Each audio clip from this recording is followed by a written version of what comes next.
Welcome everyone to the Redesigning School Counseling Renewal School webinar, and the focus of this webinar is on the year-end tasks.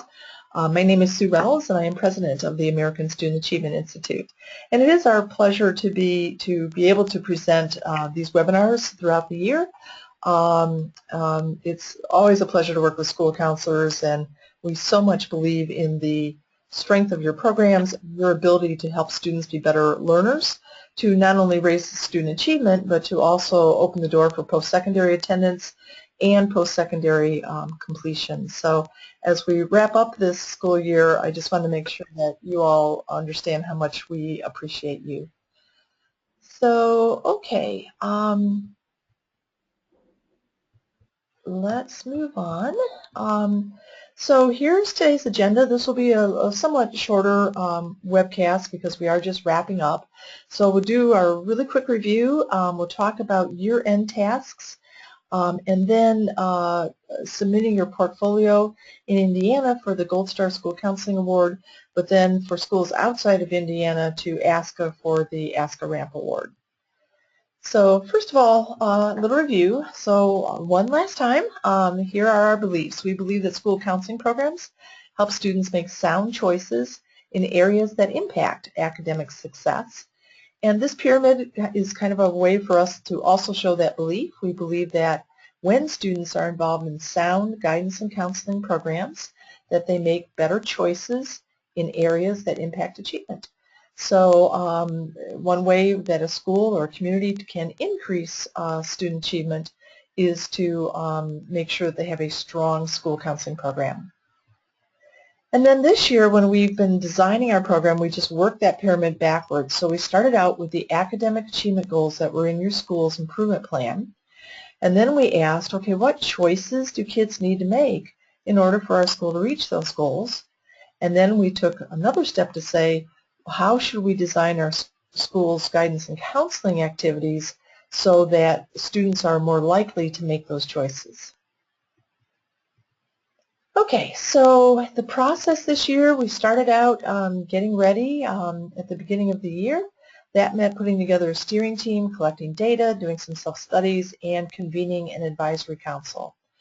In August, we re-examined the vision. For some schools that are renewing, the vision was just fine. Others discovered that they needed to make their vision perhaps more lofty. But we took a look at and revised as needed the vision statement. Then in September, we looked at our program goals, or all of the choices that we want students to make in order to be successful learners. And you came up with a long list of goals. Most schools will have 60 or 70 choices that they want to help kids make.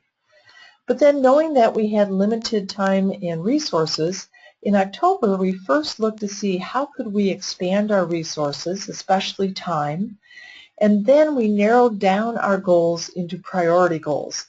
And these were the goals that we really committed to using our time and resources to impact. So for most schools it was 1, 2, maybe 3 priority goals that we're really next year going to be addressing. So then in November we took those priority goals and we said, okay, why do we have issues in those areas? What's getting in the way? Is it that kids don't have knowledge and they need guidance? Is it that they have personal or social issues that are getting in the way and they need counseling? Or maybe they don't need guidance or counseling, but we're just not giving them the opportunity to make those choices. And so it's an opportunity issue. So in November, we looked at what are all of the reasons that students might not be making those priority choices.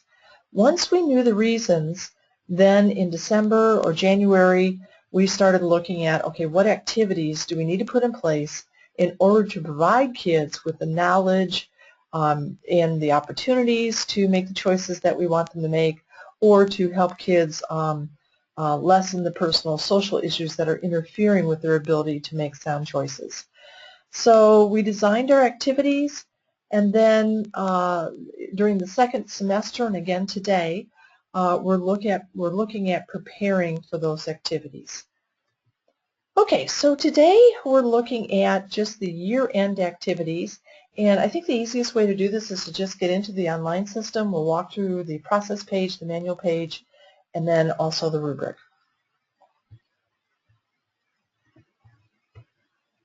Oops. Hopefully, there we go. Okay. So I am logged in as Demo School, which is a renewal school, and I have clicked on the Process tab. And because I'm a renewal school, the process curriculum is highlighted. And I'm going to scroll down to May. So, and let's just talk about these final steps, which are kind of odds and ends that we want to do this month. So first of all, we're uploading the Advisory Council agendas. So remember that when you upload, you're going to hit this upload button, and then you'll be able to find a document in your files and upload it.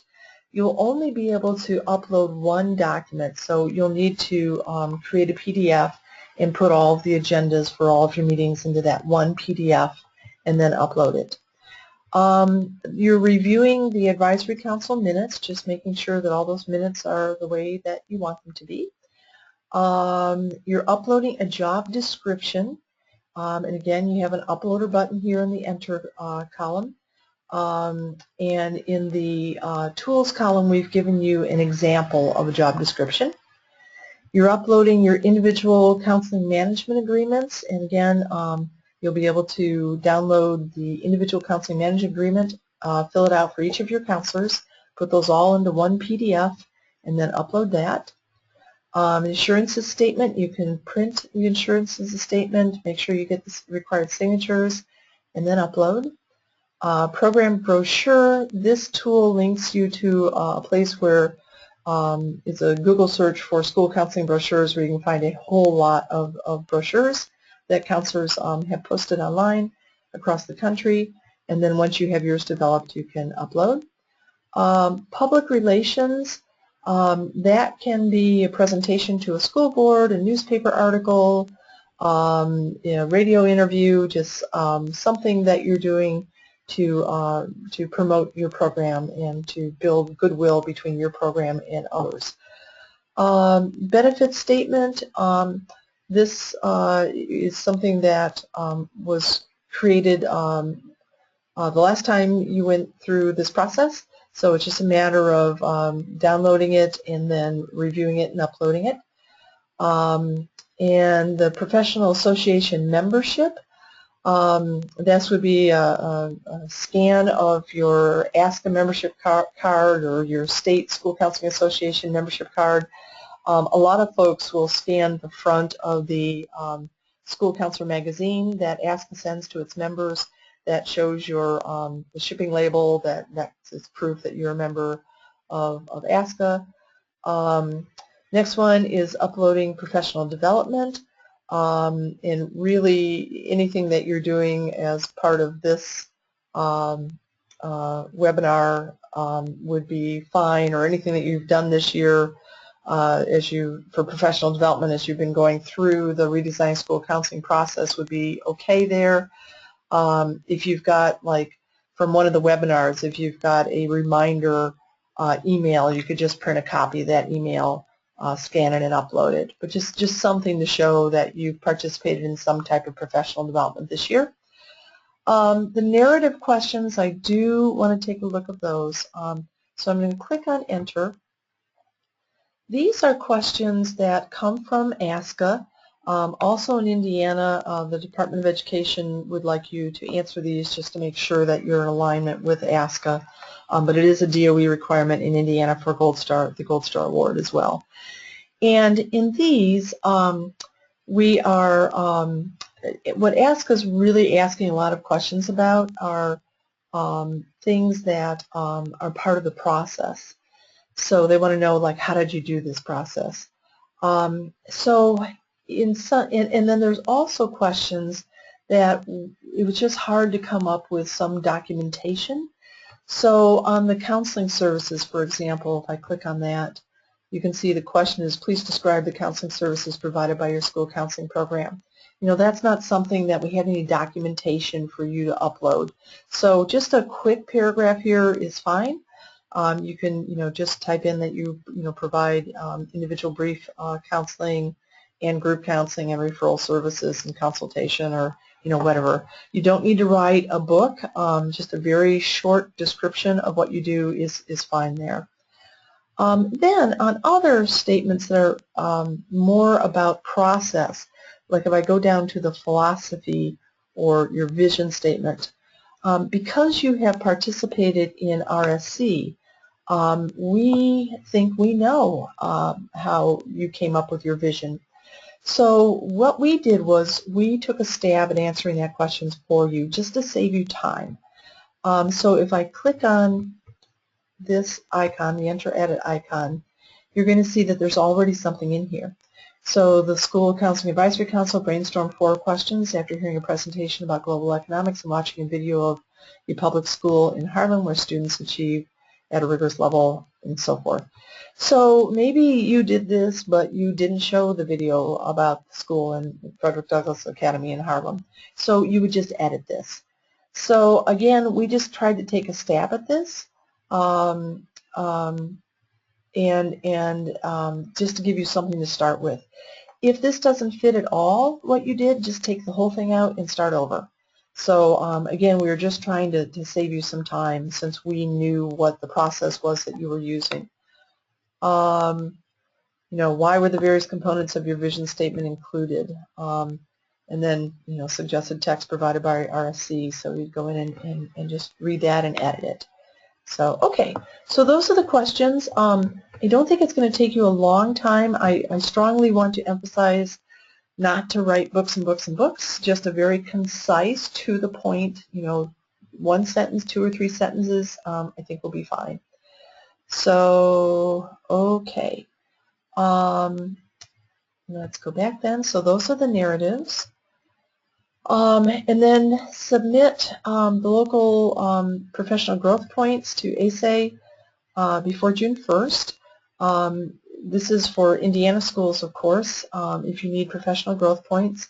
And here's the log of the time you spent on RSC. Just download that, fill it up, and then you will need to fax that to us or email, attach it to us, and the instructions are on the log. Same thing with the IU credit. You would download that log for the IU credit and then submit that to us. If you are thinking about IU credit, please make sure that you have notified us and that we know that is your intent. Then present your school counseling program to your school board. That is not something that we're asking you to do, but it is a requirement for DOE Gold Star and for the Ask a Ramp Award. And I'm just noticing here that for some reason we don't have the uploader button, so we'll get that put on. You can look for that by the end of the week. We'll have that there. And then finally, we would like you to do a review of the rubric items. And this, I really can't emphasize how important this is. Occasionally, not very often, but once every few years, we have a school that submits a portfolio that basically is just a train wreck. And it's just like next to impossible to go back and reteach everything and to give the schools a chance to, redo everything. There's been, I think, just one time when one of the portfolios was such a train wreck that we just said, or DOE just said, please redo this next year, go through all the training and do that. The train wrecks, when we get them, and again, it's not very often, it's just every 2 or 3 years, it tends to be schools that have not participated in the webinars. So the fact that you're listening to this webinar, I think you're probably going to be fine. So, but to save the Department of Education or ASCA time in doing the review and having to reteach things, please do check the rubric. So let's check the rubric for this section. I'm going to click on the rubric icon. And so let's just run through these. So the Advisory Council agendas are present. The minutes are present. They contain the names of those who attended the meetings and the groups they represented, a brief summary of the discussions, and then you've also referenced specific people and things that they contributed. And again, this last rubric item is something that we do to let people know that they were heard and that their presence at the meeting was important. This is the same rubric that we've talked about every month when we've done minutes, gone over minutes, so this shouldn't be anything new. On the job descriptions, we're looking at that your job description includes the counselor's qualifications, the counselor's primary functions, and their major job responsibilities. And again, the sample job description that we have includes all those things, so if you want to have an idea of how to work those in, look at the sample. Then the individual counseling management agreements, that one is present for each counselor. On the assurances statement, that it's signed by the counseling director and the principal. The brochure is present. The public relations exhibit is present. The benefits statement is just that it lists the benefits for all 5 of those different populations. And again, when you did your benefits statement, the last time you did this before you renewed, you would have already listed the benefits for all 5 of those groups. So I don't think that will be any issue. On professional membership requirement, just that the evidence that the school counselors are involved with their professional association, and again, that could be a membership card or whatever. Does not have to be every counselor in your school, but just that if one of the counselors is a member and then is sharing information with the others, that's fine.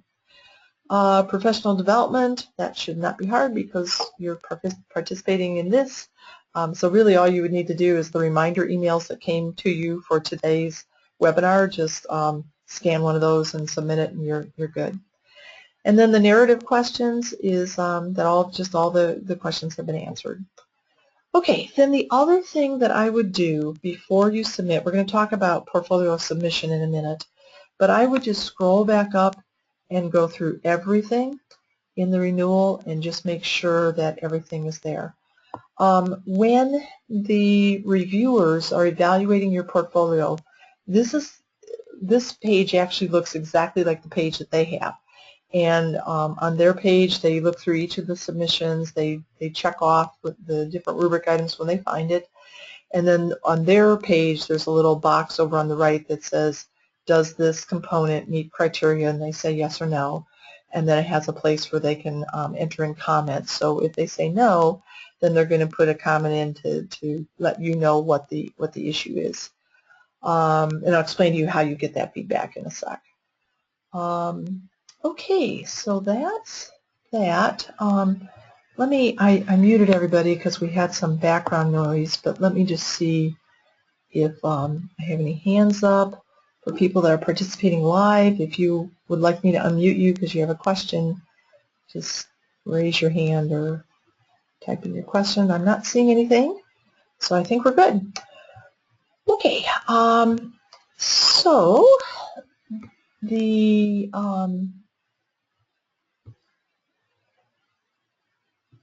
So once your portfolio is completed, here's what needs to be done. So after the portfolio is completed, one thing we would really suggest that you do is to publish your portfolio online.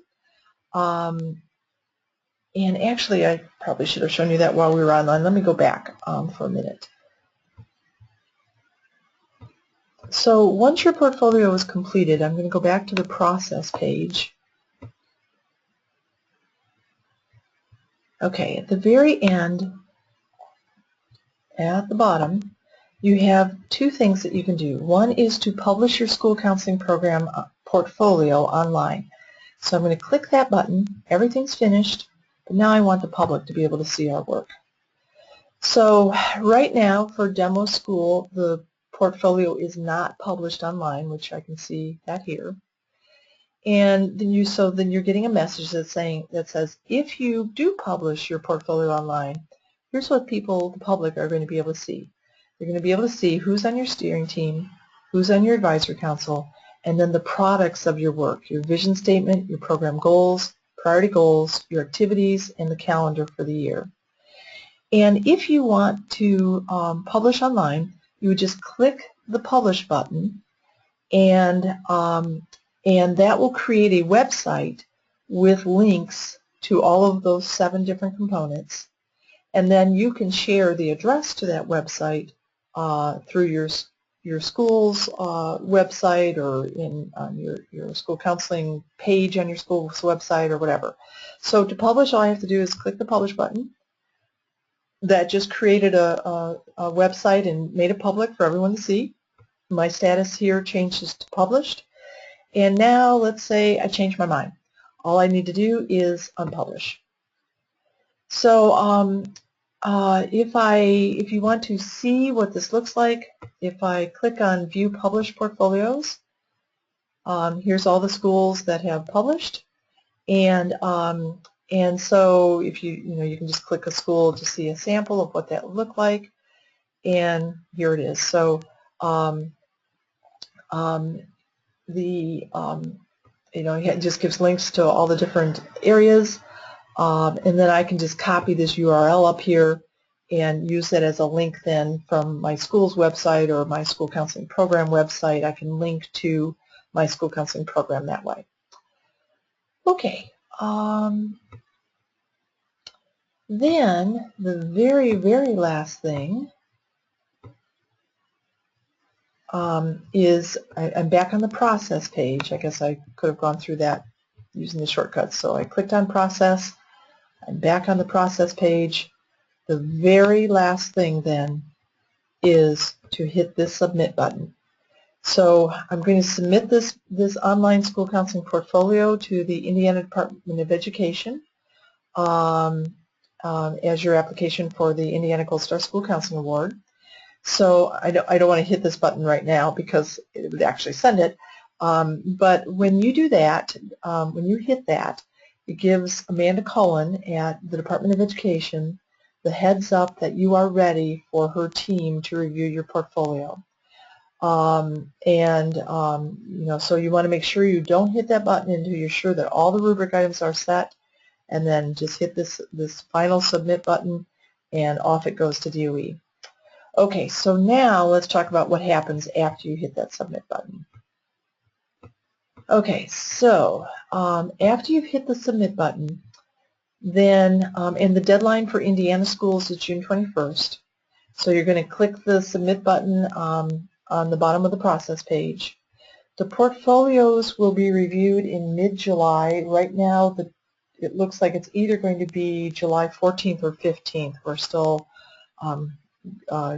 getting input on what the date's going to be, so 14th or 15th.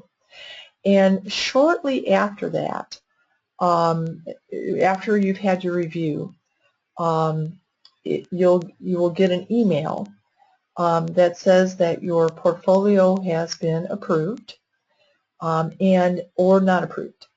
If it has that the portfolio has been approved, then there will be instructions for how to receive your award at the ISCA Fall Conference if you're in Indiana, and also what you need to do as an Indiana school to qualify for the RAMP Award. Remember, in Indiana we have an agreement with ASCA that when you get the very rigorous Gold Star Award in Indiana, that automatically qualifies you for the ASCA Award.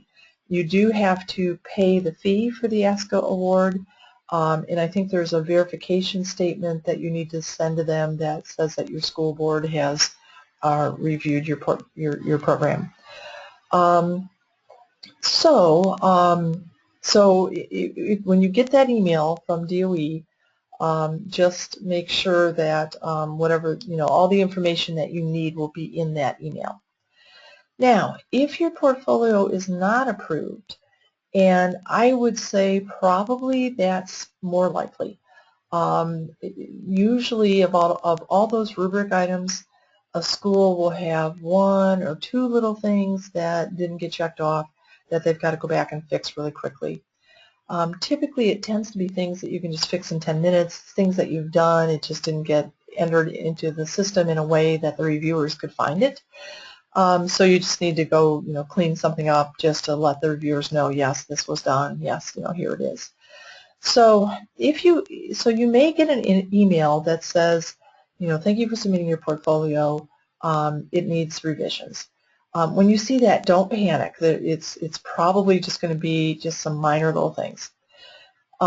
So in that email, if you're not approved, in the email there will be a link that you'll click, and that will take you to the reviewer's comments. And the reviewer, when we train the reviewers, we tell them, please write exactly what the school needs to do in that comment box. So when you click on the reviewer's comments in the email, you should be told exactly what you need to do. And then just do it, and then you'll send Amanda an email letting her know that that revision is done, and then she'll, then she'll be able to approve your portfolio. So again, either way, you'll get an email that will say you're approved or you're not approved, and then just read the email, whatever it says to do, then just do it. Again, given the fact that you're participating in these webinars, I really don't anticipate any train wrecks coming from this group. The train wrecks tend to come not very often, every couple of years, and it's usually somebody that is just submitting without having really done any process to write their portfolio. So, okay. Then, if you are a school outside of Indiana, you can do one of two things. One is to talk with us about having ASA, our organization, do your review on behalf of ASCA. That is what I would recommend because we're familiar with your process and the terminology and all that.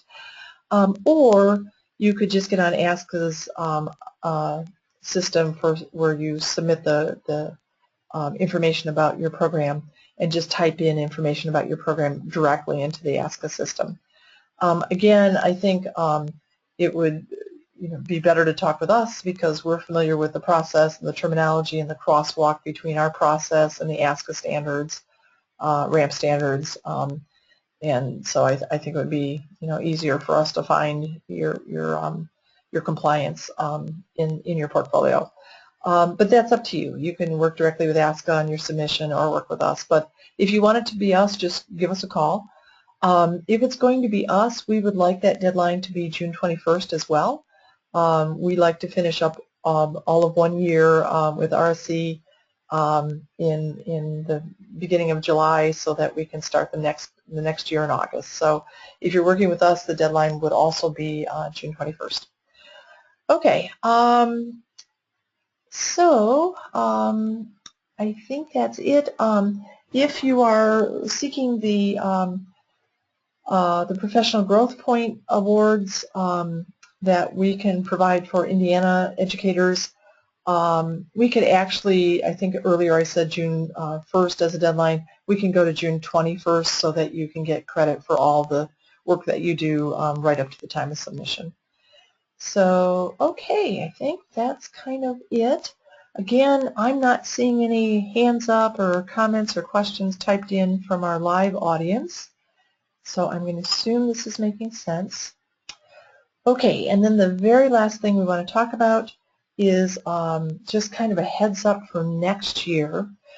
As you know, Indiana and ASCA ask you to do an update and a revision of your school counseling program every 3 years. But we also think that it's important to do kind of an in-flight look at your program once a year. And that's what I'd like to talk about very briefly, what will happen at the end of next school year by our suggestion. So I do see though we have a hand up, so let me unmute Halston.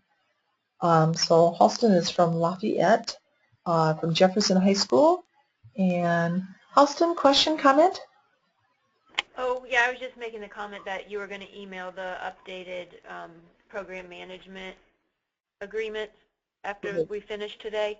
Right. Immediately, what Halston's referring to, before we started recording, we talked about we need to update the assurances or the program agreement statement that you make with your administration. So immediately following this, I'll get that all updated. And then the people that have participated live, I'll send you an email to let you know that that's up there. Okay, good. Okay, thank you. Very good. Okay, thanks. Okay, so let's go back then, let's see, to the online system. And just a heads up, I personally think this is pretty cool. I wish that I had had this when I was a counselor in the schools. So next year, at the beginning of the year, what we're suggesting that you do is you go to the RSC Uses tab, and you switch this to not renewal process, which is where it is at now. It's not first year. That now next year you'll be in annual update school, so that we want the annual update process, and then hit save. Then when you go into the process tab, that will bring up the annual update curriculum. And this won't happen until July of next year, so July 2016. We suggest that you have one meeting with your advisory council. Here is a webcast that there will be a webcast up here that will help you know what to do during that advisory council meeting. And then there's just some tasks. One is to enter your activity completion, and I'll show you how easy that is. You just click on enter. Here's all the activities that you plan to do for a year, and then you're just going to check off the ones that you actually did. So you're going to watch as this zero switches percentages. So I did do this AP dual credit recruitment for federal lunch program students. So now I've got 10% of my activities I implemented. I did do this luncheon, so the percentage changes.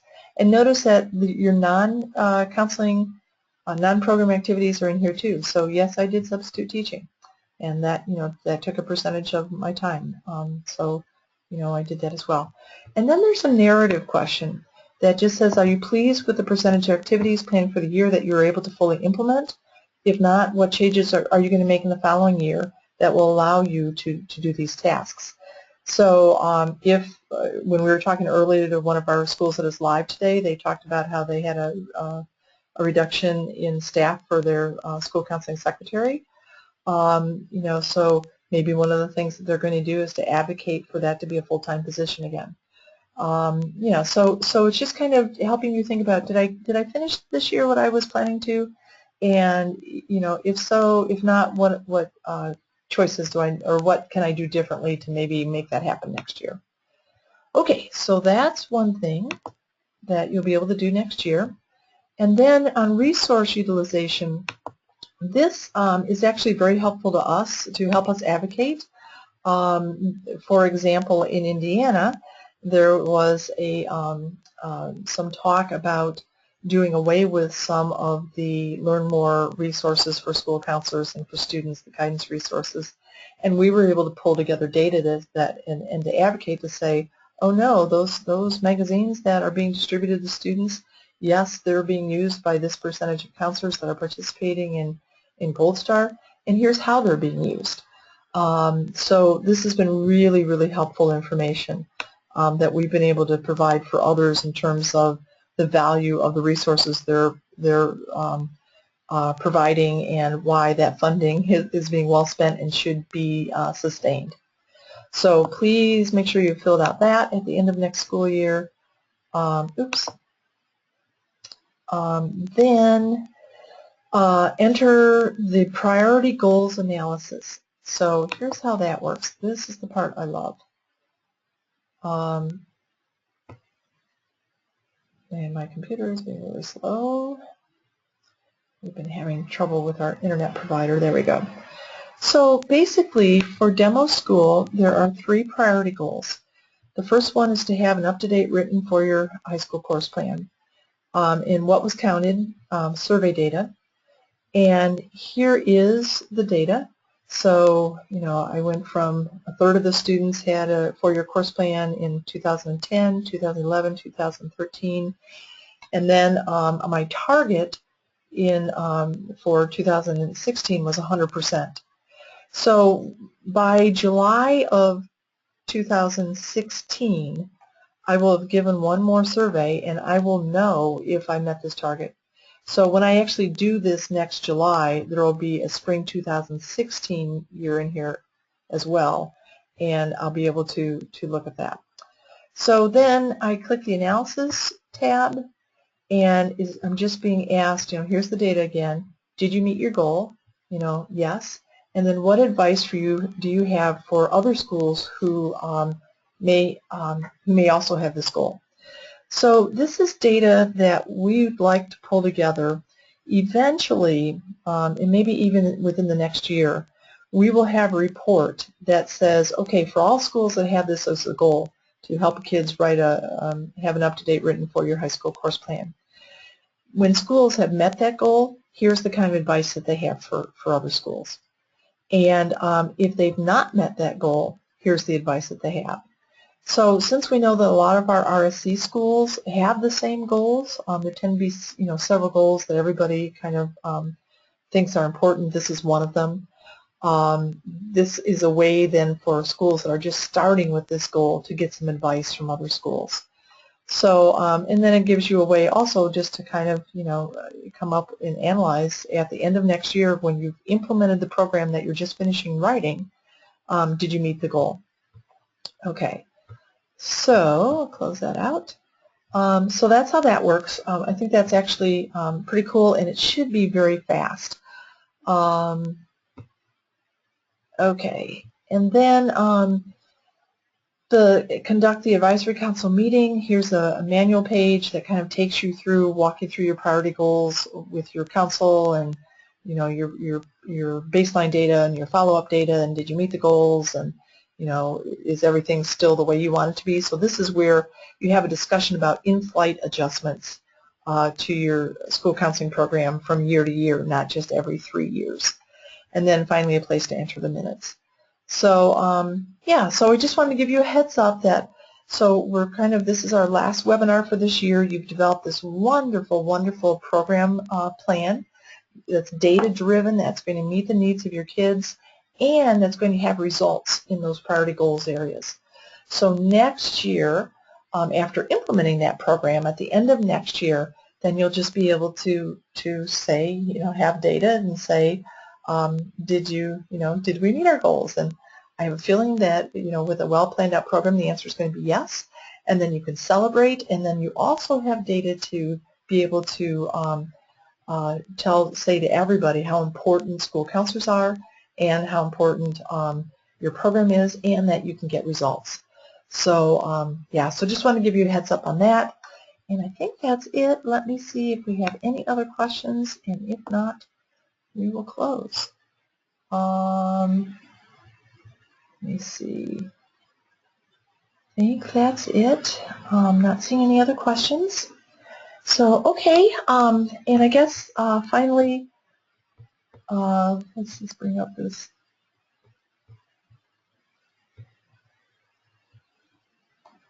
Oops. And I did want to end with, oh shoot, I guess I didn't put it in there.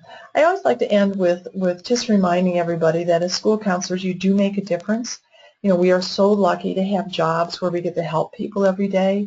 I once heard Lorraine Monroe from Frederick Douglass Academy was doing a presentation once, and she said that school counselors were angels in disguise. And man, I just couldn't believe that more. And I know that, as a school counselor, you don't get raises for doing a good job. You don't get the corner office or promotions. But I do want you to know that you're appreciated, and you probably don't hear that as much as you should, especially because, kids may not realize the value that you had in their lives until they're 21, 25 years old. But we know the value that you bring to kids and their families. So as we close this final webinar, I just wanted to thank you for all the hard work that you do. You truly do make a difference in the lives of your students, and on behalf of your students and their parents, and really, the rest of us in the state, just thank you so much for the work that you do. So thank you, and good luck in submitting your portfolios, and we'll see you at our webinar next June as we get ready to see how the program implementation went next year. So thanks, everyone. Thank you.